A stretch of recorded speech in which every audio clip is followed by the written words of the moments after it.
마태복음 4장 1절입니다. 그때 예수께서 성령에게 이끌려 마귀에게 시험을 받으러 광야로 가사 성령 충만을 받으신 예수님이 가장 먼저 하신 일은 마귀에게 시험을 받으러 광야로 가신 것입니다. 그것도 성령에 이끌려 그곳으로 가셨습니다. 사람들은 성령 충만을 받으면 마귀와 상관없이 살 것이라 생각하지만 사도행전에 기록된 대로 마귀는 반드시 복음이 전파되는 현장에 있고 성령 충만을 받은 자가 십자가를 증거하는 복음을 전하는 것을 방해합니다. 반대로 말하면 복음이 없는 곳에는 마귀도 없는 것입니다. 우리는 기존의 교회에서 마귀를 대적하자, 마귀를 없애자라고만 배워왔기 때문에 마귀를 대적하는 다양한 방법에만 집중합니다.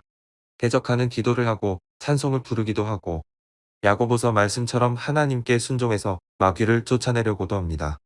하지만 마귀와의 전쟁에서 진짜 승리하신 분이 성도 안에 계시면 성도는 자기 힘으로 마귀와의 전쟁에서 싸우지 않아도 됩니다. 주님께서 십자가로 승리하셨기 때문에 그 주님의 승리에 참여한 자가 되면 되는 것입니다. 그 방법이 무엇입니까? 예수 그리스도의 십자가, 그 피공로를 자랑하는 것입니다. 그것이야말로 주님과 함께 승리한 승리자의 모습입니다.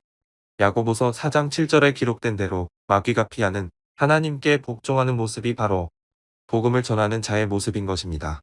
마귀를 멸하시고 완전히 승리하신 분이 누구십니까? 예수 그리스도 밖에 없습니다. 그런데 그 모습은 이 세상에서 보기에는 죽은 자의 모습입니다. 그것도 가장 비참하고 사람들이 조롱하는 사형틀에서 죽는 모습으로 예수님께서는 승리하셨습니다. 그래서 그리스도의 영이신 성령님은 성도에게 찾아오셔서 그들을 마귀가 활동하는 세상 속으로 몰아넣으시면서 예수님께서 십자가로 승리하신 그 죽음의 현장으로 성도들을 인도하시는 것입니다. 그런데 성령을 받지 못한 자들은 십자가를 싫어하고 거부합니다. 구약 성경에 기록된 여호와 하나님의 언약을 붙들고 그것을 순종할 때 주시는 다양한 복을 얻기 위해 열심을 다하는 모습으로 살아갑니다.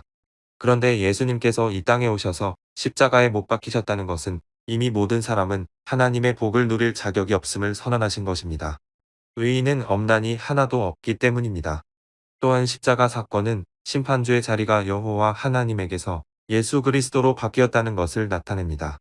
사도행전 2장 36절입니다.